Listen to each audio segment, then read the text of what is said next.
Hello everyone and welcome to the second best of 3 in the follow-up tournament. It is again Protois, and this time he is facing NightWOlf. Protois under pressure here after losing the first best of 3 against Ciara quite clearly with 0-2. And this means that he needs to win with 2-0 in this best of 3 in order to maintain theoretical chances of staying in the tournament after this follow-up tournament here. And NightWolf, on the other hand, his opponent, he of course is probably gonna want to start with a victory here as well, since then he would have a deciding match afterwards, which is going to be the one between him and Ciara. So yeah, let's see how this goes. I guess you have already noticed that we're not seeing Undead against NightWolf here, but Human against Orc. And I guess that means one of two things. Either they just agreed to play NightWolf against Orc, since both of the players picked, no one played random. Or, I guess, well, I don't know actually, if it's more likely or less likely. Or, since NightWolves traditionally have a pretty tough time against Undead on Lost Temple, at least they did at the time, since, against the Gargoyle standard meta and hit and run and Undead expansions, it was really tough to, do well without the Panda. Well, because of that, perhaps NightWolf ended up switching to Human, and then Protois perhaps ended up switching to Orc, because he perhaps didn't want to play Undead against Human on Lost Temple. So yeah, that's those are basically the two ways this could have gone. I don't know how it went, but as I said, we're gonna have Human against Orc, and we're gonna have IEM against Blade Master. Shop is being built down here, so I guess, yeah, Protois is gonna go ahead and creep his expansion immediately, and obviously so is NightWolf. Getting 4 militia as usual, getting the IEM and the 2 footmen, Peasant and Peon. Scouting, no one did scout their opponent's base yet. The IEM starts by taking down the Shadow Priest, the Grunt starts dealing a bit of damage to the Berserker. So, yeah, on the human side, everything as was to be expected. On the Orc side, a pretty, economically heavy early game, I guess, since this, opens up the opportunity for him to take a quick expansion at any point. But we're very unlikely to see a lot of pressure against the human expansion by Protois early on. Well, he starts with a Claws of Attack +6 here. Pretty good item for him. The IEM with Gloves of Haste. I guess he's not going to be all too satisfied about those. And he continues creeping, as we can see, quite a bit faster than the Orc, which isn't all too big a surprise. And he's going for the second Great Hall very, very quickly here. NightWolf with an Arcane Tower first. He really has no information about the Orc's whereabouts. He has now confirmed that it is cross positions, and well, I guess by now he's gonna have at least an idea that the Blade Master had or must have started with his natural expansion, since otherwise both the troll camps would definitely be gone by now. But as we can see, the human is able to take one of those right now, getting a circlet. Blade Master did pick up a circlet as well here. Grunt's finishing the creeping, and both the first heroes are getting closer to level 3. IEM slightly more close, since he took the green camp here, which the Blade Master didn't. Peasant now sees the Great Hall coming, but NightWolf is not going straight across the map to try and cancel it or anything like that. He's falling back even for a moment. The Blade Master should probably not try to take a fight here against the 4 footmen and the IEM. Now the footmen are turning around. Perhaps a change of mind here by NightWolf, who after all appears to be trying to head across the map. The first of his footmen is already being picked off, so quite some hesitant decision making by NightWolf here, who's getting one of his footmen surrounded in between the creeps and the Orc units. At least he's able to suicide it, and Protois does not stop to get the last hit here, but he's heading back with everything he's got immediately. A tower has been built here in the meantime by the Scout Peasant. Gonna upgrade to an Arcane Tower, but I don't think there are the hopes of that one getting up are too great on the side of the human player here. In the meantime, the expansion is still not up here. And with the IEM arriving, the first water metal, 1 footman around only here currently. I don't know if the damage output is really going to be enough for NightWolf to get rid of this Great Hall. The peasant gets picked off, the tower gets killed very quickly here. The footman is retreating, gets blocked for a little bit, but yeah, as I said, the damage output isn't all too high. And look at the bar down here, the Great Hall is almost finished already, and then the armor is gonna come into play, and the peon is going to be able to repair. And even the footman gets sent back here by NightWolf, who is microing this somewhat sloppily thus far, allowing the Blade Master to get level 3 here quite easily. IEM is turning towards the left hand side, and both of them are trying to go for the boots of speed right now. And if the IEM doesn't get them, and the IEM doesn't get them, then this is going to be quite painful. And he doesn't even town portal out, losing his IEM and giving this Blade Master all the time in the world right now. Blade Master did get the boost. The Blade Master had exactly the mana for 2 Windwalks, and that was enough for, yeah, the damage output to take down this IEM finally. And that is terrible news for NightWolf, who isn't able to make use of a tavern, of course, on Lost Temple, and who's gonna have to wait right now. Tier 2 tech hasn't even started for him, so now he starts it. So there's really nothing he can do currently. He's trying to move out with the footman here, but I mean, this Blade Master is soon to be level 4 already, and what are a few footmen able to do against the level 4 Blade Master with boots of speed? Well, not all too much, as you can see here. The first footman already being taken down. Well, almost. Actually, the Blade Master turns around here. Looks like he might be afraid of some harassment here. And yeah, he's building a burrow right now. But yeah, with the BM there, there's nothing really to fear for the Orc player. Healthstone lying around here on the ground. IEM is soon to be back. Another creep has fallen. Blade Master is gonna get level 4 with the next creep that gets killed. IEM is back in the meantime. Tier 2 finished, SH coming, and 1 Beast 3 on the side of Protois. NightWolf splitting his footman here. Level 4 on the Blade Master right now. And yeah, he's just having a very easy time against these footmen. SH is out. IEM is just sitting here in the back of the base. Where's he staffing? Ah, towards the middle perhaps to pick up the item? No, only towards the footman wall. That is somewhat close. And yeah, he's actually going to be able to steal the health stone here by the looks of it. Or is he? Protois is trying to destroy it, and I think he's going to be in time with his grunts to destroy the health stone. So no health stone for the IEM. And is he going to be able to get the last hit here? The Blade Master is not really close by, trying to come in from the right hand side, but that's not going to be in time. The XP did go to Protois, nevertheless though, getting the last hit with one of his grunts. So no level 3 for this IEM. At least the big inmol potion has been picked up for NightWolf, who's gonna have to fall back right now again. SH did kill, well, something here, gaining his first bunch of experience. And NightWolf is gonna be forced back into his base. I mean, he's got virtually nothing here. I mean, IEM and like 3 footmen. Somehow manages to squeeze into the back of his base, but the shop is going to be cancelled.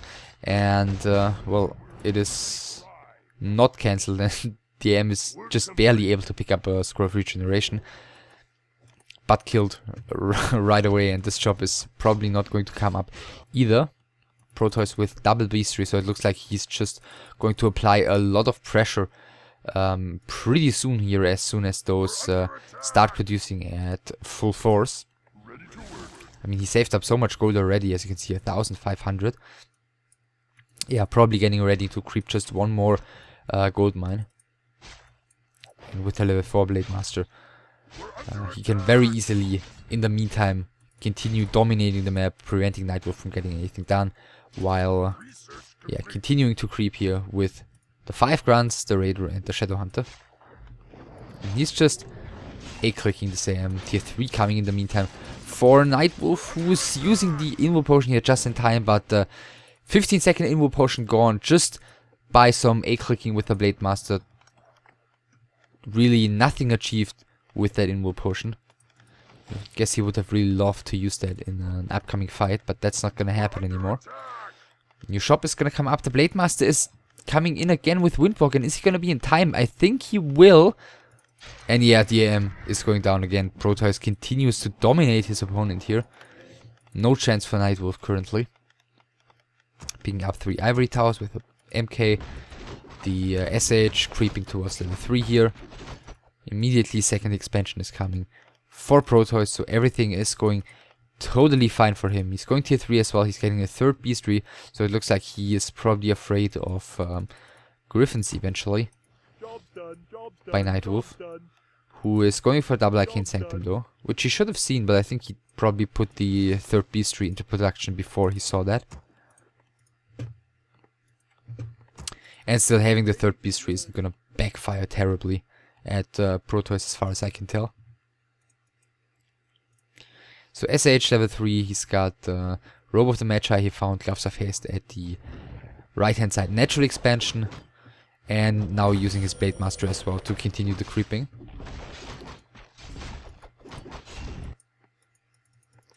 He's just going mass Wind Riders, which is, I guess, fine as well in this situation.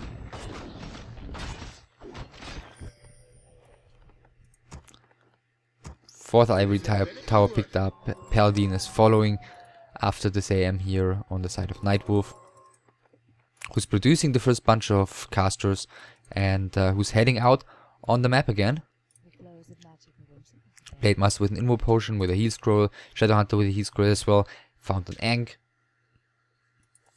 And these Zorks, did he see the Orc? I'm not sure. I think it was just a coincidence that he pulled them back.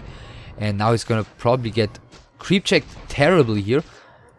Let's see, Protois coming in from the bottom. The creep's actually pulling back, so perhaps NightWolf is even gonna end up getting a decent fighting position out of this. But Protois seems to be unwilling to commit, and I think that's a good decision because he's just started investing his huge bank. He's at 75 supply. He has 3 Wind Riders in 2 Wind Riders in production, and the Envenomed Spears upgrade 5 Wind Riders waiting behind the base here. So I guess he's gonna wait for those to join his army eventually to surprise NightWolf in a big fight and yeah, land the game-winning victory in a fight. TC 3rd out as well. Is he going for another expansion here? Looks like he might. Just falling back, and it looks like he's gonna give his opponent at least a little bit of free experience with this red camp. Paladin is joined in the meantime. So it's the wrong key. 68 supply, revealing here, making sure the Blade Master isn't there, which he isn't since he's just coming in right now. The Wind Rider still okay. Now he's moving them out. IEM 3. Cloak of Flames for the Paladin, and the Blade Master is coming in from the bottom again. Just trying to quickly snipe one of the Zorks, but he's not managing to do so thus far. And he doesn't have Dispel, and he doesn't have a Speed Scroll, so I'm not really sure if this is the greatest decision to commit here before his Wind Riders arrive. Which they will in just a second. I guess he could have waited, but let's see if NightWolf is perhaps going to be able to capitalize on that. Shockwave coming in, and he immediately town pauses upon seeing these Wind Riders. One Zork is going down, the second one is being healed, and therefore NightWolf getting away with creeping the red camp here and only losing, yeah, a pretty little part of his army. Blacksmith is coming immediately. He does really not have all too much in terms of anti-air. He could still initiate Zorks. I was about to say he could think about getting Master for Polymorph because there's no Dispel on the side of Protois. And Protois adding Spirit Lodge just as I say it, so perhaps he knows about that possibility as well. But yeah, no Rifleman, no Dragonhawk Riders, nothing like that available currently on the side of the human player. Perhaps he's going to transition into that, but it's going to take him some time, and he doesn't really have all too much of that. Just, you know, looking at the gold mines across the map should tell that quite clearly. So Protois continues roaming around here. And NightWolf, is he gonna get away with anything here? Does he still have those ivory towers? Yes, he still does have the 4 ivory towers. But he's going to be forced to defend here again. Blade Master with an orb in the meantime. And what is NightWolf going to decide to be doing here? He does carry a town portal. Perhaps some quick shopping beforehand. 77 supply against 80, but 190 gold banked against 2000.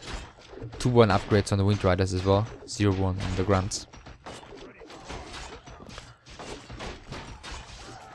Well, pulling a few militia isn't going to do all too much, except cause them to die. And now Protois is going into high upkeep, producing another round of Wind Riders.